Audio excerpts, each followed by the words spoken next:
ভালোবাসা যে দিবসে এই বিশ্বের কোটি কোটি মানুষ আল্লাহ পাকে সরাসরি অবাধ্য হবে, এমন ভাবে অবাধ্য হবে যে মানুষের জায়গায় থাকবে না।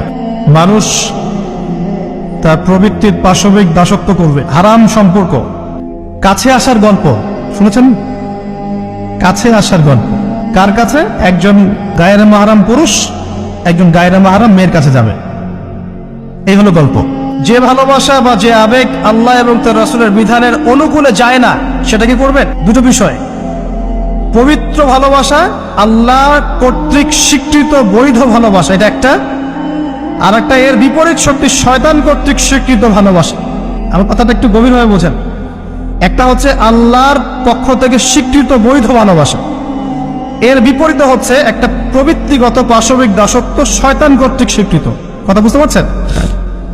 আল্লাহ কর্তৃক স্বীকৃতের মধ্যে আমরা পিতা মাতাকে ভালোবাসবো, বরং পিতা মাতাকে যে ভালোবাসবে না এবং তাদের খেদমত করে জান্নাত লাভ করতে পারবে না, এই সন্তানদেরকে নবী সাল্লাল্লাহু আলাইহি ওয়াসাল্লাম অভিশাপ দিয়েছেন।